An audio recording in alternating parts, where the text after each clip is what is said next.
Bom dia, meus irmãos. Todos bem? Que a maravilhosa graça do Senhor seja sobre nós. Eu tenho uma boa notícia para dar aos irmãos. É uma excelente notícia, pastor Ivan. As misericórdias do Senhor se renovaram em nosso favor mais uma vez. A vida só é possível porque todas as manhãs Deus renova as suas misericórdias sobre nós.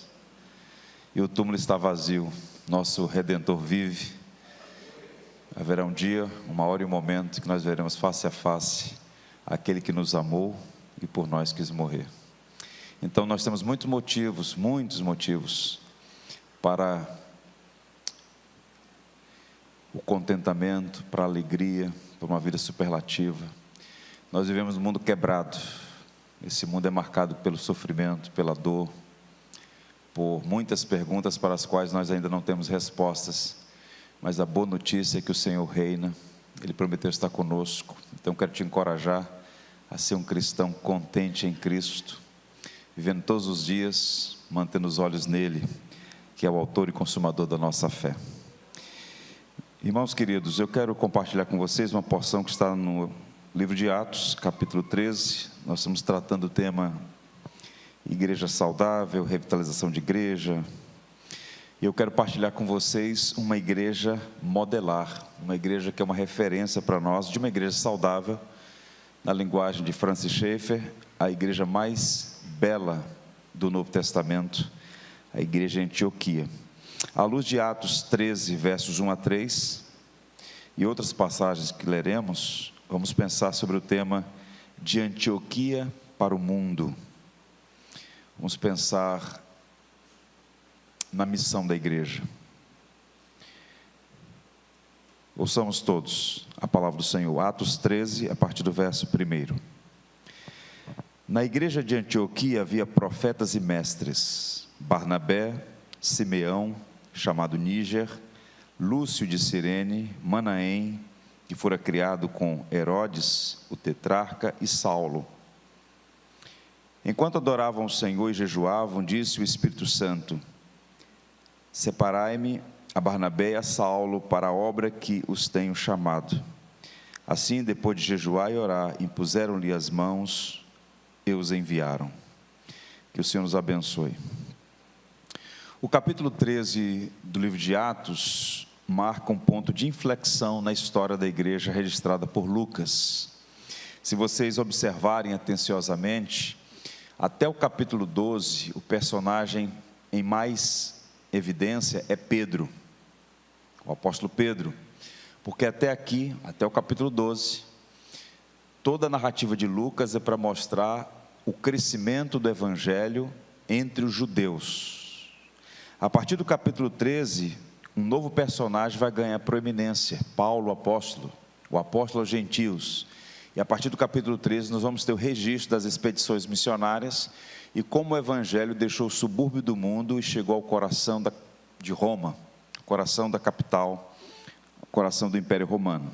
Se vocês observarem, lá no livro de Atos, já no capítulo 1, no verso 8, nós conhecemos de memória esse texto, Jesus faz uma promessa aos discípulos.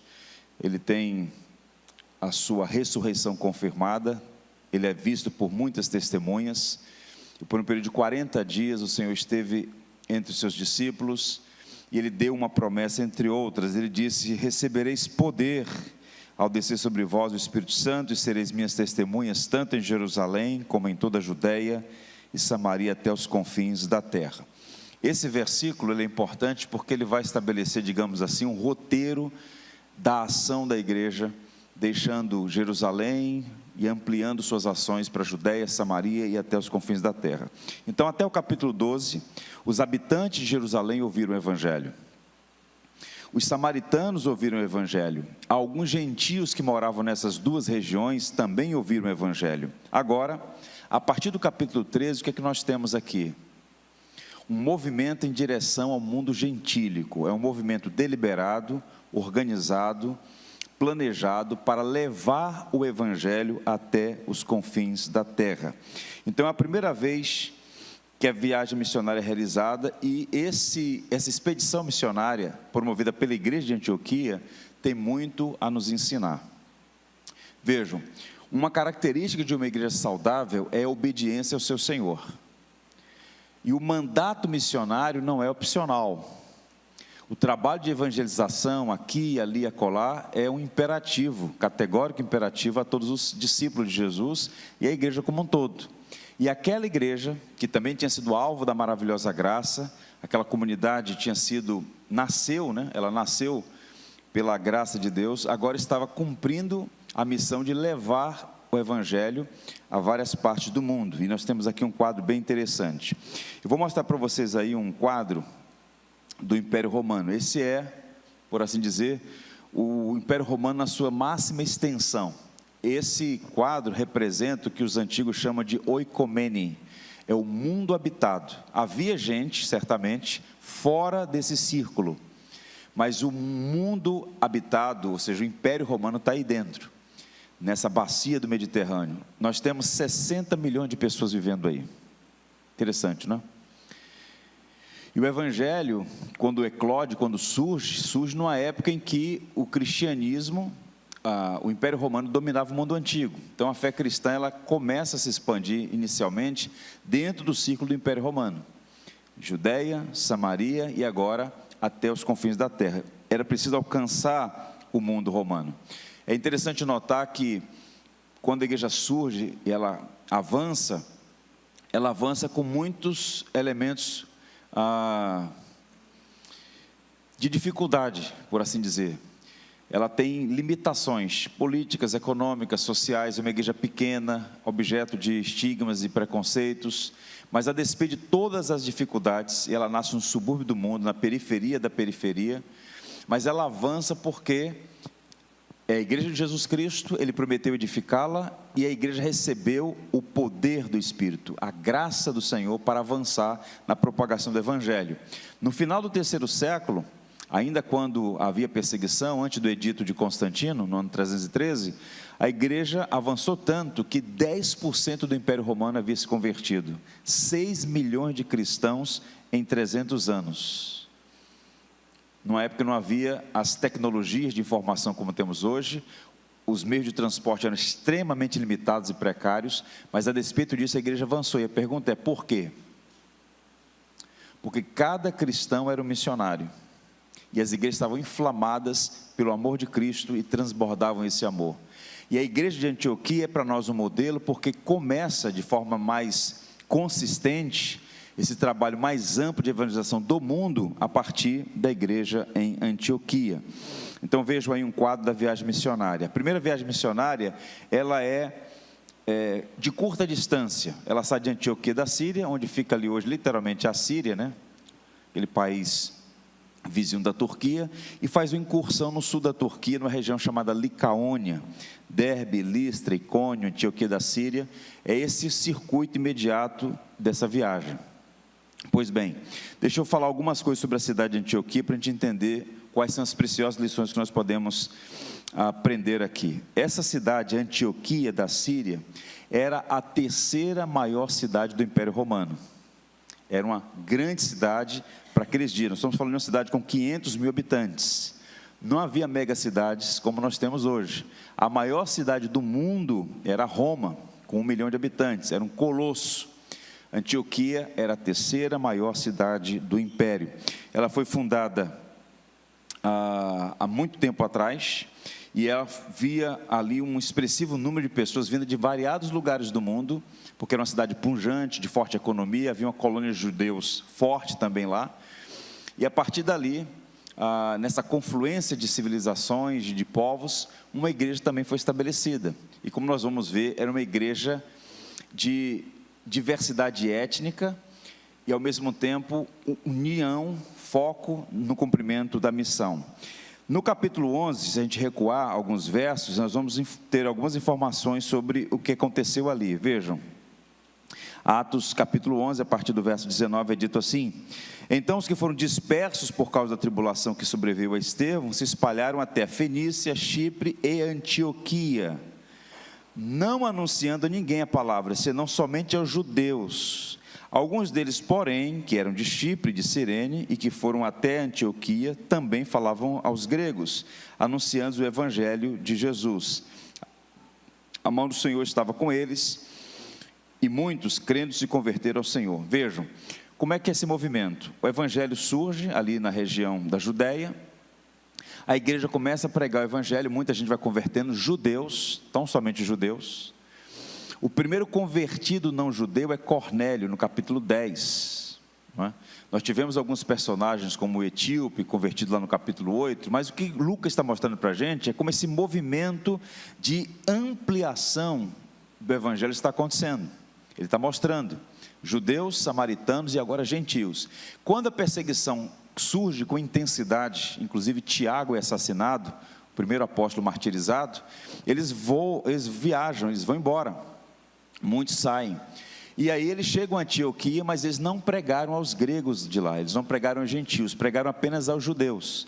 Então a igreja ainda estava, por assim dizer, composta majoritariamente de judeus, até que, processualmente, eles vão também ampliando essa pregação e alcançando gentios. E a igreja de Antioquia, ela tinha judeus e também gentios. É curioso notar que é nessa cidade, Antioquia, que pela primeira vez nós somos chamados de cristãos, está lá registrado, Atos capítulo 11, verso 26. Mais para frente, só um dado curioso aqui, também é nessa cidade, que no século II, no ano 110, Inácio de Antioquia, um famoso bispo daquela região, usou a expressão cristianismo. A palavra cristianismo também surgiu na cidade de Antioquia. Então, portanto, é uma cidade importante na história da redenção, na história do cristianismo, e nós podemos aprender algumas lições sobre essa igreja, que é um modelo para todas as igrejas de todas as épocas.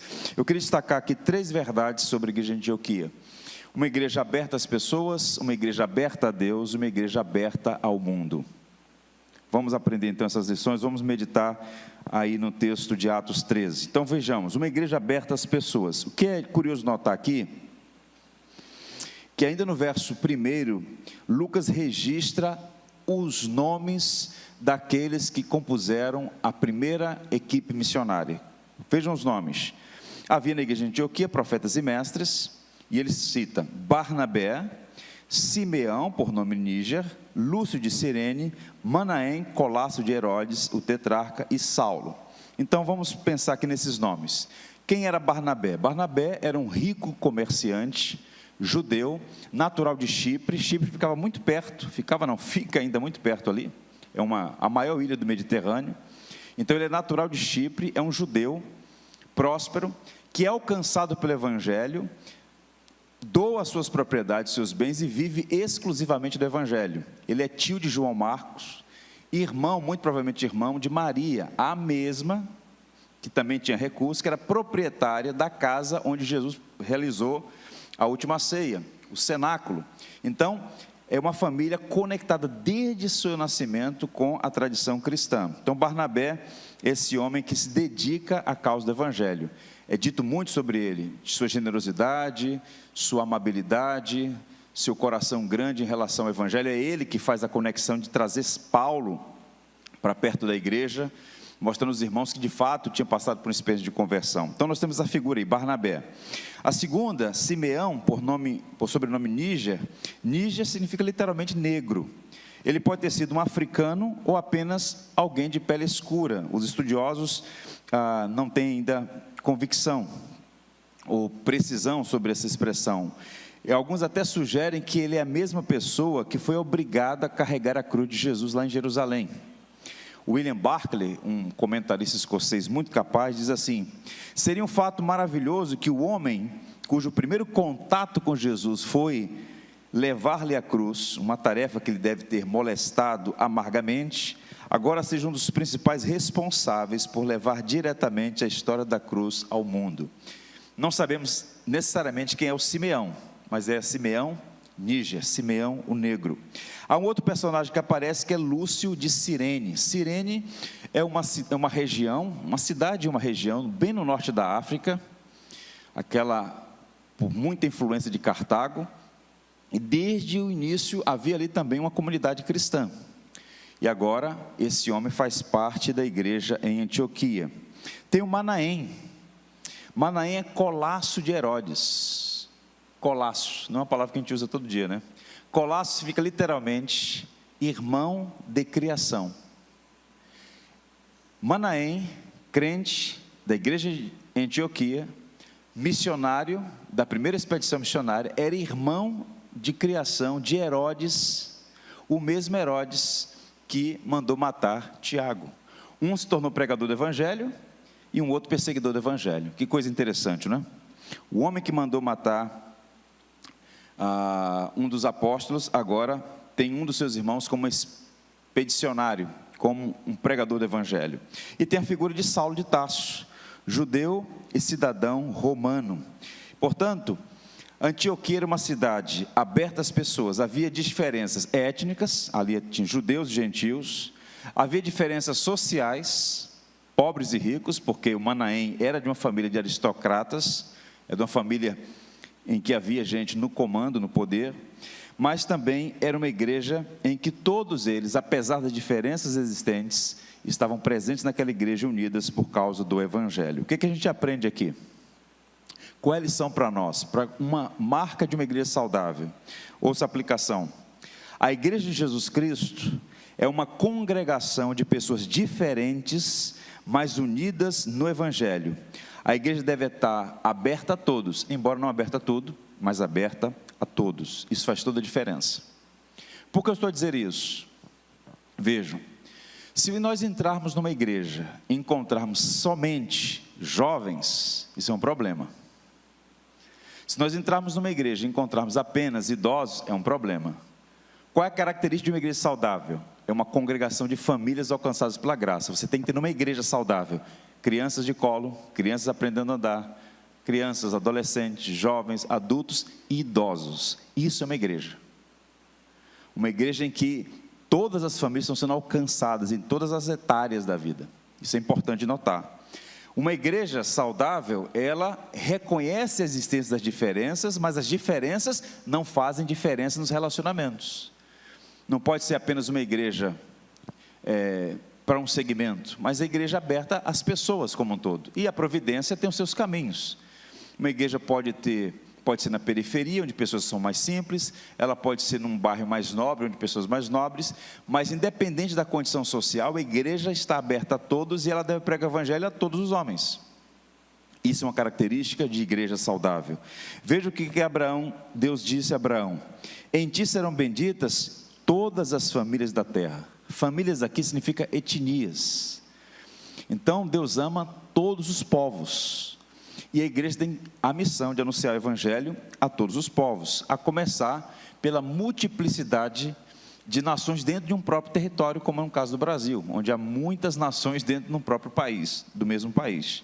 Então, eu queria destacar isso porque é um desafio para nós, num país continental como o nosso, embora sempre conhecido pela sua abertura à diversidade, a gente precisa ter essa mente, isso muito claro na nossa mente, que a igreja ela tem que estar aberta às pessoas. Isso nos leva a uma leitura que eu apresentei aos irmãos ontem aqui, que eu quero enfatizar mais uma vez. Palavras do Brodus Halley, lá no Seminário do Sul, quando ele disse que a igreja nasceu como um fato na Palestina, veio para a Grécia, tornou-se uma ideia, foi para Roma e tornou-se uma instituição, foi para os Estados Unidos, tornou-se um empreendimento, veio para o Brasil e tornou-se um evento. Ou seja, a igreja sofrendo aí influências e, por assim dizer, acabou perdendo de vista essa dimensão relacional. Igreja é comunhão com Deus e uns com os outros. Então a igreja deve ser o quê? Lembremos do que a gente falou ontem: um lar cheio de vida e de acolhimento. A igreja deve ser receptora, acolhedora. Há muita gente necessitada de sentir-se amada de fato, acolhida, e a igreja tem essa missão. Tente imaginar aquela igreja. Ela era uma igreja caracterizada por esse acolhimento. Pessoas diferentes, mas membros da mesma igreja, e todos focados no mesmo propósito: anunciar o evangelho do Senhor Jesus Cristo. No livro de Apocalipse nós lemos assim: depois dessas coisas vi, eis grande multidão que ninguém podia enumerar, de todas as nações, tribos e povos e línguas, em pé diante do Cordeiro, vestidos de vestiduras brancas, com palmas nas mãos, e clamavam em grande voz, dizendo: ao nosso Deus que se assenta no trono, e ao Cordeiro pertence a salvação. Está aqui a igreja, gente diferente, todas as tribos, povos e nações, alcançadas pela graça. A igreja precisa estar aberta às pessoas. Agora, quando a gente fala de igreja, parece que a gente está falando de uma instituição, a igreja, longe, não é? A pergunta é: você está aberto às pessoas? Você é alguém que agrega, que acolhe, seu coração está aberto às pessoas? Nós estamos no Jardim Botânico, numa região nobre do Rio, em que as pessoas são extremamente secularizadas, é um microcosmo da Europa, fechadas, em alguma medida até mesmo hostis ao Evangelho. Lá, como em outras regiões, o grande desafio é alcançar as pessoas para Cristo.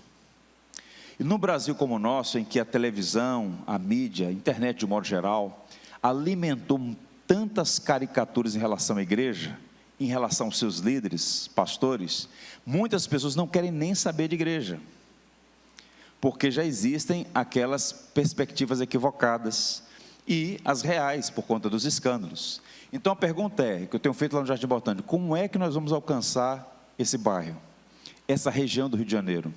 E sabe o que é o segredo, testado e aprovado pelo tempo? A amizade é a chave da evangelização. Você tem que ter aquilo que é chamado de relacionamento intencional, se aproximar das pessoas, com o objetivo de amá-las, servi-las, e à medida que as pessoas perceberem que você as ama, e tem interesse em ajudá-las em alguma medida, elas estarão mais abertas para ouvir o Evangelho. Quando cada membro da igreja tem essa perspectiva, e quando a igreja como um todo adota essa mentalidade acolhedora, qual é o resultado disso? As pessoas vêm, e vêm pessoas diferentes, vem o simples, vem o importante, vem o negro, vem o branco, vem o adolescente, vem o idoso, vem as pessoas diferentes, e todas, sob a graça de Deus, podem chamar umas às outras de irmãs, irmãos, e cumprir a missão de levar adiante o Evangelho. Nós assistimos recentemente, eu até disse para o pastor Ivan hoje pela manhã, que nós temos um irmão na nossa igreja que é um dos diretores do Botafogo, ele está feliz da vida. Ele está lá em Buenos Aires, falou: olha, vencemos, deu certo a minha oração. E eu brinco, eu gosto muito do Botafogo, é o melhor bairro do Rio. Mas a gente aprecia futebol, mas percebam, às vezes os comentaristas de futebol, os locutores de futebol se empolgam numa final e dizem assim: está aqui o estádio lotado, aí a câmera filma a criancinha, o estádio lindo e tal, aquele clima maravilhoso, mas só não pode tirar a polícia, mas o clima está maravilhoso, e aí alguém diz assim: é o maior espetáculo do mundo. É um grande espetáculo, não é verdade? Mas não é o maior espetáculo do mundo. O maior espetáculo do mundo é a igreja. Pessoas diferentes, nós somos diferentes e graças a Deus por isso, mas as nossas diferenças não fazem a diferença na nossa relação uns com os outros. É impressionante nessas andanças Brasil e mundo afora, como a gente é acolhido tendo sido visto pela primeira vez. Vejam, com exceção de 1 ou 2 ou 3 aqui, eu estou conhecendo os irmãos pela primeira vez, e a sensação que nós temos é que de fato nós somos membros de uma única família, temos o mesmo Deus, o mesmo Pai. Isso é igreja, isso é possível por causa do Evangelho, e aquela igreja entendeu isso.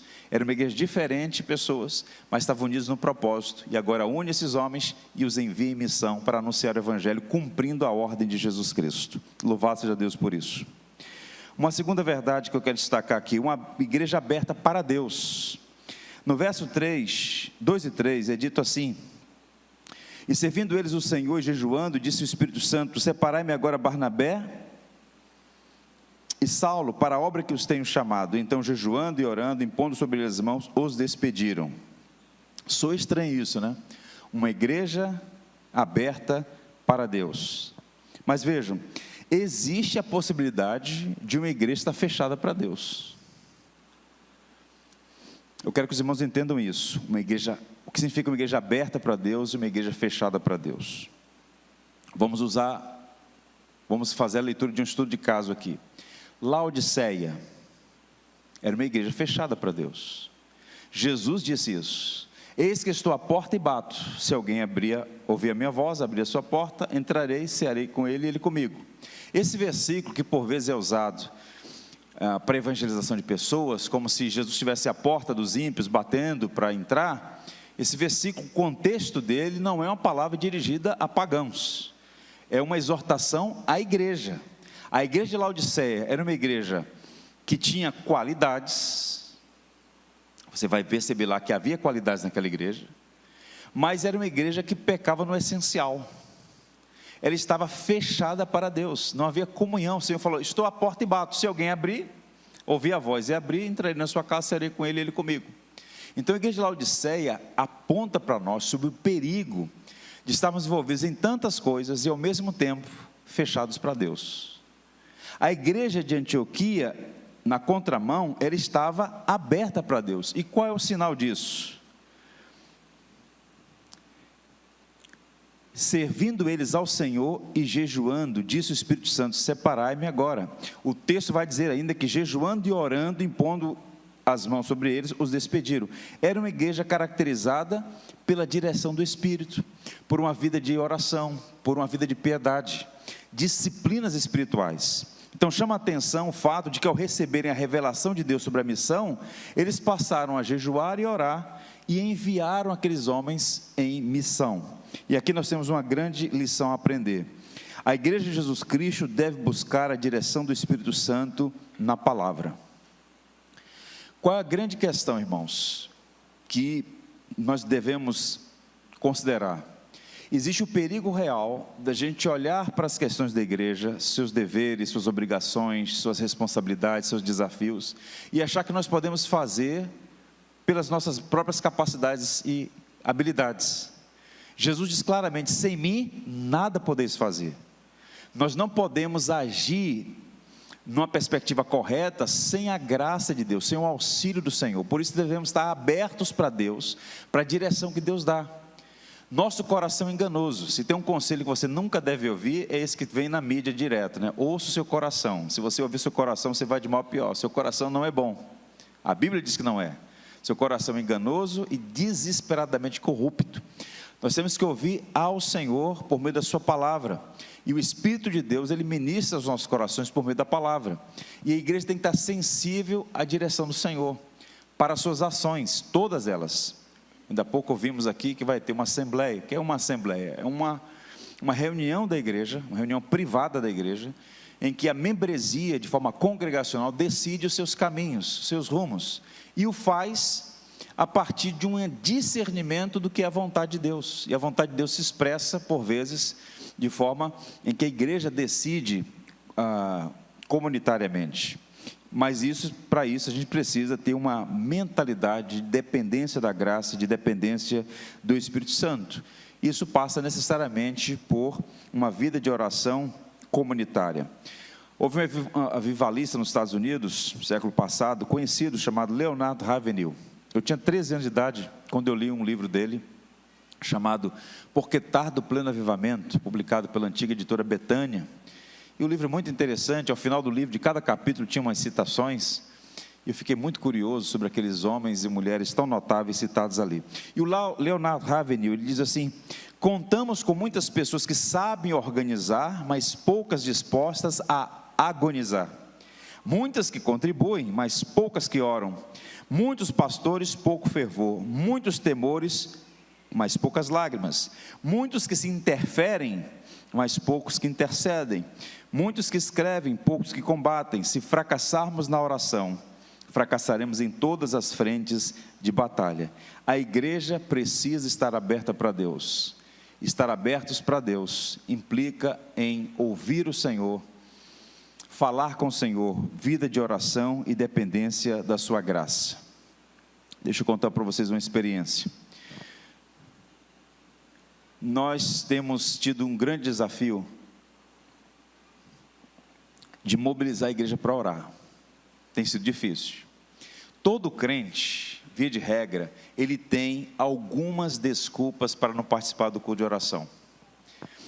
E as desculpas, ou as evasivas, são variadas: cansaço, agenda, trânsito, filhos, marido, mulher, saúde. Todo cristão tem uma boa desculpa para não frequentar o culto de oração.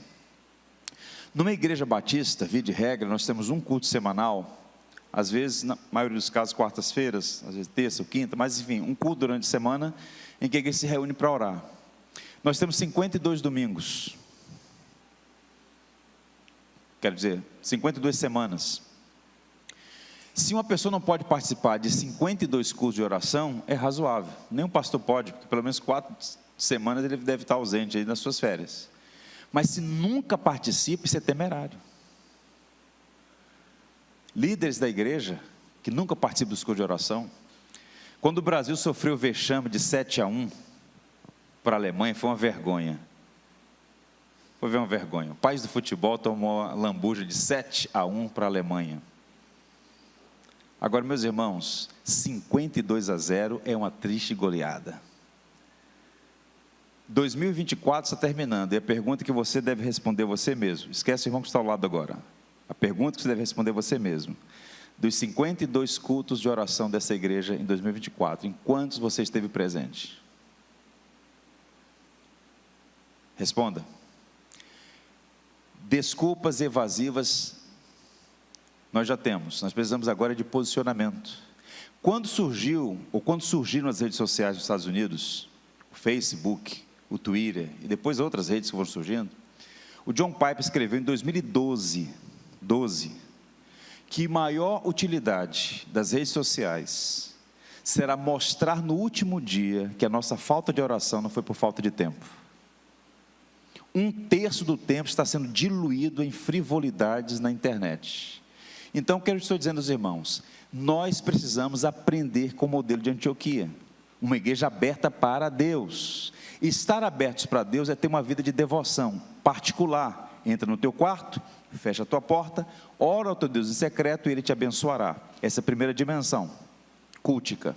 Segundo, a igreja, os crentes reunidos no lar, no culto doméstico, culto familiar, adoração familiar, que também foi perdido, um tesouro que foi perdido. Chama aqui a responsabilidade aos homens. Diante de Deus, você é o pastor da sua casa. É você que tem que liderar os seus filhos, liderar a sua esposa, liderar a sua família no culto doméstico. Se você não está fazendo isso, você está mandando um recado muito triste e terrível para a sua família e para gerações subsequentes. Deus não tem prioridade aqui. É complicado se você quer nutrir uma religião cristã dominical. O domingo é importante, é o dia mais importante da semana, é o dia da ressurreição, é o dia de celebrar a ressurreição de Cristo. Chegamos aqui para culto comunitário e somos enviados em missão, mas o culto começa você e Deus, você e sua família, e então comunitariamente, essas 3 esferas. Então quero encorajar vocês a estarem abertos para Deus e terem uma vida mais intensa de comunhão com o Senhor. No capítulo 16, veja o que aconteceu. A primeira vez que o evangelho chegou na Europa. Como é que chegou? E percorrendo a região frígio-gálata, tendo sido impelidos pelo Espírito Santo, impedidos de pregar a palavra na Ásia, defrontando Mísia, tentaram ir para Bitínia, mas o Espírito de Jesus não o permitiu. E tendo contornado Mísia, desceram a Troade. Eles queriam fazer a coisa certa, pregar o evangelho na Bitínia, só que o Espírito os impediu. A igreja muitas vezes será impedida de fazer o que aos seus olhos parece certo. Agora o que acontece? Veja os versos subsequentes. À noite sobreveio a Paulo uma visão na qual o varão macedônio estava em pé e lhe rogava, dizendo: passa Macedônia e ajuda-nos. Assim que teve a visão, imediatamente procuramos partir para aquele destino, concluindo que Deus nos havia chamado para lhes anunciar o evangelho. A primeira vez que o evangelho foi pregado na Europa, que no futuro seria o celeiro missionário para enviar o evangelho a todos os povos do mundo, é a partir da Europa que o evangelho vai para a África subsaariana, para as Américas, para a Oceania, para a Ásia. A primeira vez que o evangelho chegou na Europa, Atos 16, chegou porque o Espírito impediu Paulo de ir numa direção, e ele entendeu naquela experiência que teve, que era para atravessar o mar Adriático e ir para a Europa pela primeira vez. Então a igreja precisa estar sensível à direção de Deus. Isso não é misticismo, não é subjetivismo, e essas direções são dadas por meio da sua palavra. Então a pergunta que a Igreja Batista em Vila Ivonete deve fazer é: quais são as direções de Deus para os próximos anos, para as próximas décadas? Como nós podemos ser mais influentes em Rio Branco, no Acre, na região amazônica, servir ao Senhor de forma mais ampla, como os irmãos têm servido ao longo desses 40 anos, e para isso é necessário que a igreja como um todo esteja aberta para Deus. Isso passa por uma vida de oração, particular, familiar e comunitária. Para citar o Jonathan Edwards, o maior teólogo das Américas, Edwards diz assim: quando Deus tem algo muito grande para realizar em favor da igreja, o desejo dele é que esse ato seja precedido por orações extraordinárias do seu povo. Então, se nós queremos ver grandes coisas, nós temos que começar a nos mobilizar para uma prática de oração mais intensa e constante. Não é importante apenas começar, é importante manter a constância. E por fim, uma terceira característica de uma igreja saudável, a igreja de Antioquia, que nos ensina, é uma igreja aberta ao mundo, no sentido de ser missionária, a igreja que leva as boas novas do Evangelho. No verso 4 é dito que: então, jejuando e orando, impondo sobre ele as mãos, os despediram. Enviados, pois, pelo Espírito Santo, desceram a Seleucia e dali navegaram para Chipre. A igreja, portanto, recebeu uma palavra da parte de Deus. Ela discerniu que aqueles homens que já estavam naquela congregação seriam os homens mais adequados e os enviou em missão. E Antioquia era de fato uma igreja missionária.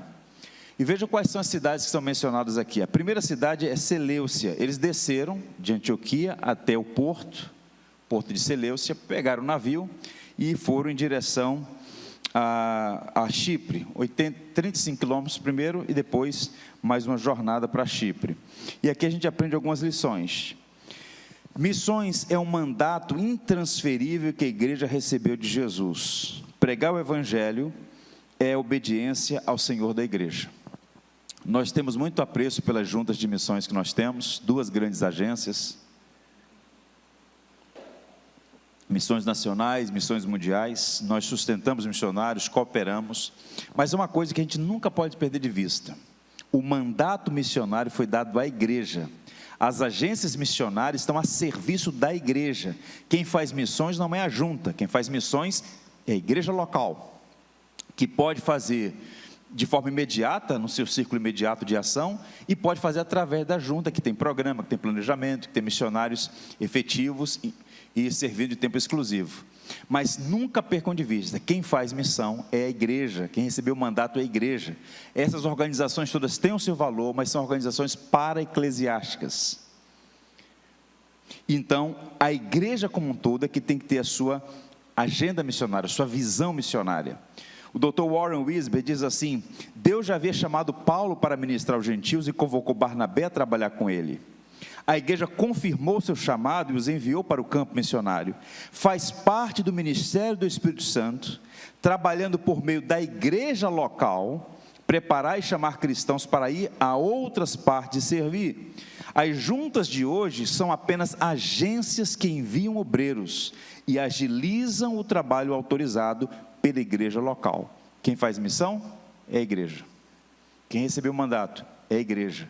Quem é a igreja? Somos nós. Numa igreja batista, cada igreja é autônoma. As nossas associações regionais, estaduais, nacionais, até em âmbito internacional, elas são voluntárias para a cooperação. Mas nenhuma igreja local deve receber arbítrio de nenhuma agência, de nenhuma organização. É a igreja, o governo congregacional local. Esse é o DNA de uma genuína igreja batista. Portanto, precisamos atuar como uma igreja missionária, levando o evangelho ao Brasil e ao mundo. Deixa eu mostrar para vocês aí, talvez apareça um mapa da primeira viagem missionária. Pode passar mais um pouco. Não sei se tem um mapinha, mas essa primeira viagem missionária na região da Turquia, eles chegaram a Chipre, que é uma ilha que ficava ali a 209 quilômetros da costa. E chegando ali, eles em primeiro lugar foram para Salamina, tem aí o verso 5 de Atos 13.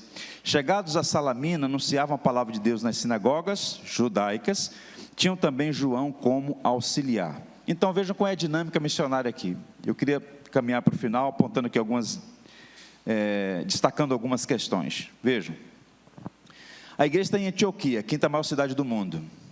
A igreja está no continente. Eles viajam 35 quilômetros, chegam no porto, pegam um navio, rodam 290 quilômetros, chega em Chipre.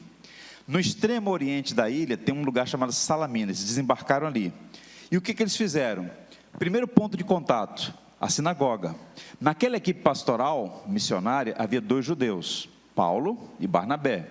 Muito provavelmente foram esses 2 que foram até a sinagoga, e diz o texto que eles tinham como auxiliar João. João era sobrinho de Barnabé, o João Marcos, que foi discípulo de Pedro e escreveu o Evangelho segundo Marcos. Pois bem, então Lucas registra aqui essa expedição missionária na ilha, que eles foram para Salamina, depois foi para Pafos, Antioquia da Pisídia e Listra. Essa missão em Pafos, ela é interessante. Pafos era a capital administrativa da ilha de Chipre. E há algumas coisas que acontecem ali que lançam luz para nós sobre essa dinâmica de evangelização. Primeiro, vejam, era o centro administrativo, aquela era uma cidade, ou uma região, uma cidade, com muita luxúria e superstição. E Atos capítulo 13, versos 6 a 8, a gente lê o que aconteceu ali. Havendo atravessado toda a ilha de Pafos, ou melhor, até Pafos, de um extremo ao outro, encontraram um certo judeu mágico, falso profeta, de nome Bar Jesus, o qual estava com o procônsul Sérgio Paulo, que era homem inteligente. Este, tendo chamado Barnabé e Saulo, diligenciava para ouvir a palavra de Deus, mas opunha-se-lhes Elimás, o mágico, porque assim se interpreta o seu nome, procurando afastar da fé o procônsul. Então, há muitas coisas interessantes aqui. A primeira é que havia ali 2 figuras. O procônsul, que era a maior autoridade do império na cidade e na ilha como um todo. Pafos era a capital da ilha de Chipre. Diz o texto que ele era um homem inteligente, era um procurador, era um representante do Estado romano. Mas a despeito de ser inteligente, ele não tinha sabedoria. Guardem que há uma diferença. Uma pessoa pode ser muito inteligente e não ter sabedoria. Quando eu entro no metrô, eu vejo um homem de terno e gravata, com a aparência de uma pessoa distinta, lendo horóscopo, está ali um homem que tem inteligência, mas não tem sabedoria. Então, há uma diferença. Então, está lá um homem que tem inteligência, é dito inclusive isso aí, Lucas registra, né? É um nome de cultura, mas se deixava persuadir por um judeu falsário, um mágico, não é? E ao mesmo tempo que ele queria ouvir os missionários, esse mágico tentava dissuadi-lo, tentava enganá-lo. E ali é dito algumas coisas mais, a partir do verso 9. Todavia Saulo, também chamado Paulo, cheio do Espírito Santo, fixando nele os olhos, disse: ó filho do diabo, cheio de todo engano e de toda malícia, inimigo de toda justiça, não cessará de perverter os retos caminhos do Senhor? Pois agora eis aí, estará sobre ti a mão do Senhor, e ficarás cego, não vendo o sol por algum tempo.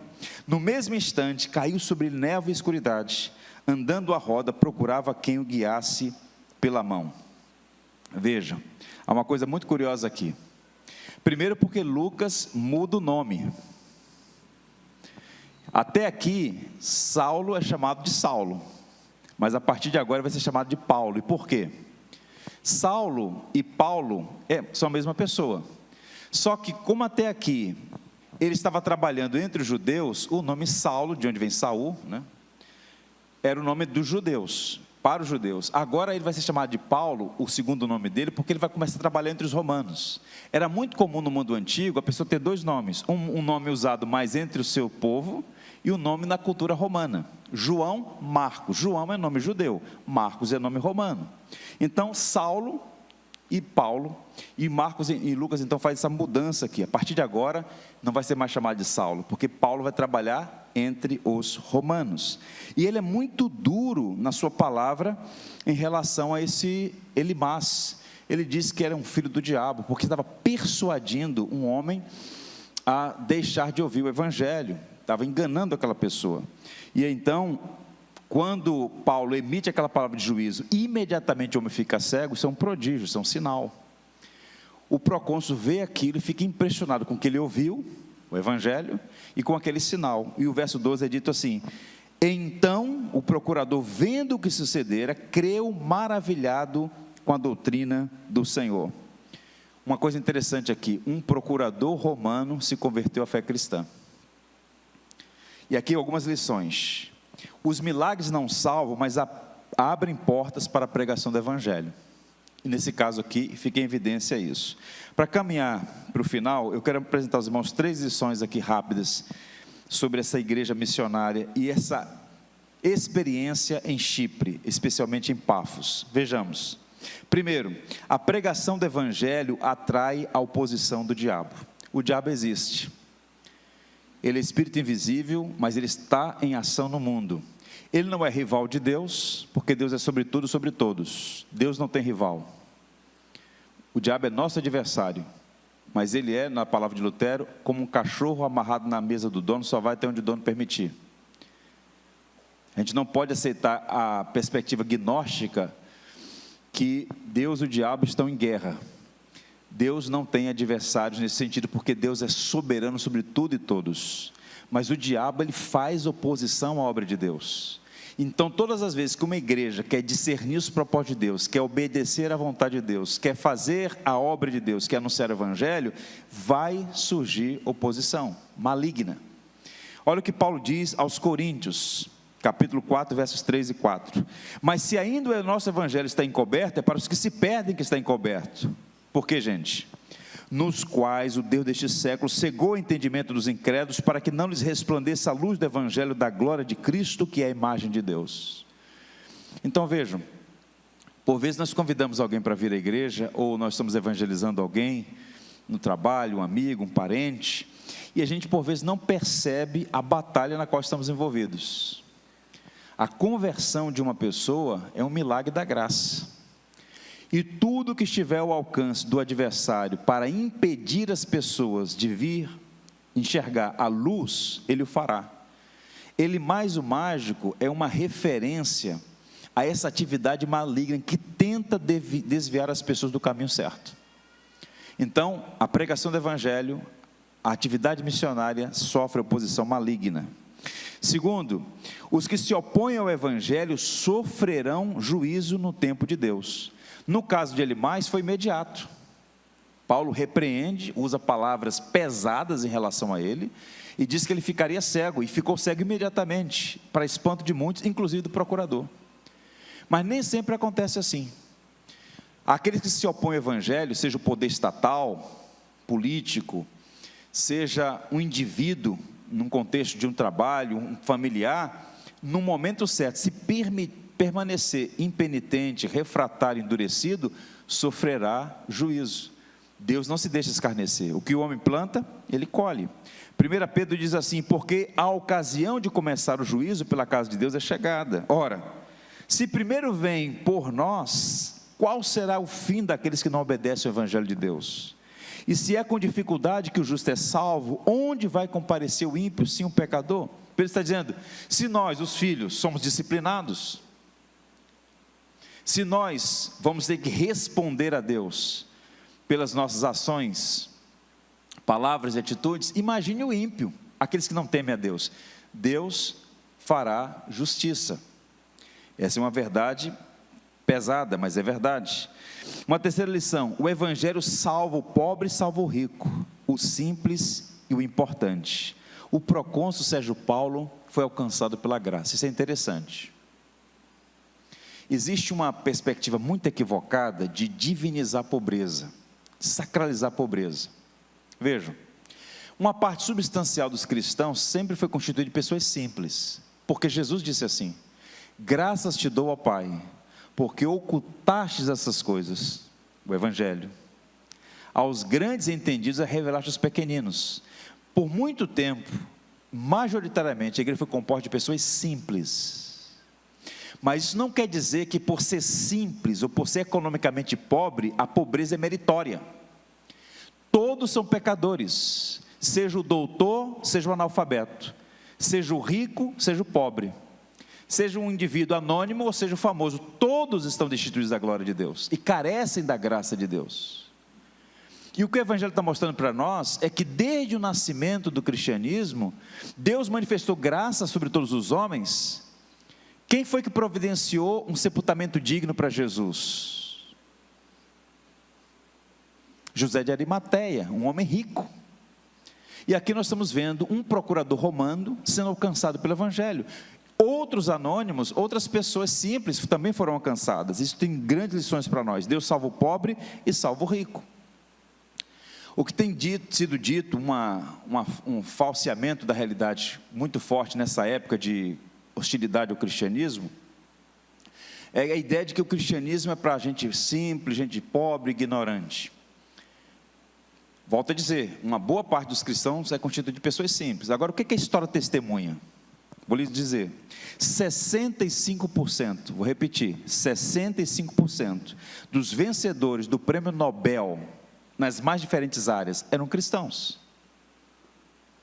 Os 50 maiores cientistas da história, judeus, católicos e protestantes. As universidades, hospitais, escolas, orfanatos, institutos, a quantidade de serviços prestados pela igreja, pelos cristãos, pelo cristianismo de modo geral, a sociedade, a civilização, é uma coisa impressionante. Então a gente não pode aceitar a ideia de que o Evangelho é somente para os pobres. É para os pobres e para os ricos, é para os simples e para os importantes, é para todos, pela graça de Deus. Paulo diz assim aos Coríntios: irmãos, reparai pois na vossa vocação, visto que não foram chamados muitos nobres segundo a carne, nem muitos poderosos, nem muitos de nobre nascimento. Não foram chamados muitos, mas foram chamados alguns. Então Deus está fazendo isso e trazendo gente aos pés da cruz. E a igreja tem essa missão. Vocês têm essa missão de anunciar o Evangelho a todos aqueles que vivem aqui na cidade, seja o homem mais simples da cidade, seja aqueles de maior envergadura e visibilidade, todos necessitam ouvir da maravilhosa graça de Deus. Atos 14, versos 25 a 27, vamos ler esse texto para a gente poder caminhar para o final. Vejam: e tendo anunciado a palavra em Perge, desceram a Atália, e dali navegaram para Antioquia, onde tinham sido recomendados a graça de Deus, para a obra que lhes havia cumprido. Ali chegados, reunida a igreja, relataram quantas coisas fizera Deus, e como abrira aos gentios a porta da fé. Quando eles voltam para a igreja, o que é que eles fazem? Fazem o que os missionários fazem quando chegam numa igreja: compartilha o que Deus fez no campo. E eles se alegraram, porque o Senhor abriu a porta do Evangelho para os gentios. Eu comecei dizendo no início que o Evangelho nasceu na periferia do mundo e depois avançou e alcançou Roma. Em 30 anos, irmãos, guardem isso aqui, 30 anos apenas, Atos 1:8 até Filipenses 4, passaram-se 30 anos, quando Jesus disse: vocês vão ter minhas testemunhas em Jerusalém, Judeia, Samaria até os confins da terra. Atos 1:8. Em Filipenses 4, Paulo diz assim: os da casa de César te saúdam. Em menos de 30 anos, havia cristãos dentro do palácio de Nero, em Roma. O cristianismo avançou. 300 anos depois, 10% do império convertido, numa época de perseguição. E a pergunta é: por que isso foi possível? Como isso foi possível? Eu tenho aqui uma resposta para dar aos irmãos, de um estudioso chamado Philip Schaff, um historiador, quando ele diz assim: não havia sociedades missionárias, nem instituições missionárias, nem um esforço organizado nos 3 primeiros séculos, e em menos de 300 anos, a população toda do Império Romano, que representava o mundo civilizado, foi nominalmente cristianizada. Cada congregação foi uma sociedade missionária, e cada cristão um missionário inflamado pelo amor de Cristo para converter seu amigo. Cada cristão contou a seu próximo, o trabalhador ao seu companheiro de trabalho, o escravo a seu amigo escravo, o servo a seu mestre e mestra, a história da sua conversão. Como um marinheiro conta a história do resgate de um naufrágio. Qual é a marca de uma igreja saudável? Cada crente um missionário, toda igreja uma agência missionária. Isso é essencial, e para isso, igreja aberta às pessoas, igreja aberta para Deus, igreja aberta para o mundo, para a proclamação do Evangelho. Amém? Leamos juntos e assim encerraremos. Salmo 67, versos 1 e 2. Vamos ler juntos? Seja Deus gracioso para conosco e nos abençoe, e faça resplandecer sobre nós o rosto, para que se conheça na terra o teu caminho, e em todas as nações a tua salvação. Vamos ter uma palavra de oração. Deus bendito, nosso Pai, te louvamos por tua sabedoria. O plano de redenção é um sinal da tua grande sabedoria. O Senhor amou o mundo, amou os povos, as nações, e ao longo de todos esses séculos, o Senhor tem trabalhado para que mais homens e mulheres sejam alcançados pelo Evangelho e tenham suas vidas transformadas. Só estamos aqui porque um dia o Evangelho nos alcançou.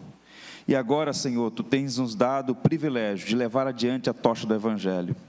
Ajuda esta igreja a continuar fortalecendo a cultura missionária. Uma mentalidade de não retroceder, mas avançar na proclamação do Evangelho. Nesta cidade, nesse estado, neste país e no mundo. Senhor, ajuda-nos a aprender com a igreja de Antioquia. Ajuda-nos a estar aberto às pessoas. Guarda o nosso coração para que não sejamos fechados, mas abertos no sentido de acolhedores, amáveis, pessoas gentis que possam levar as boas novas de salvação, amar aqueles que estão ao nosso redor. Oramos para que tenhamos também um coração afeiçoado por Ti. Abençoa esta igreja para que ela seja uma igreja cada vez mais fortalecida por meio do ministério da oração. Desperta os homens, desperta as mulheres, desperta as famílias para uma vida de piedade, para uma vida de devoção, para uma vida de dependência da Tua graça, para que esta igreja continue cumprindo a sua vocação de ser luz do mundo e sal da terra. Oramos agradecidos, esperando inteiramente na Tua misericórdia, por Jesus Cristo. Amém.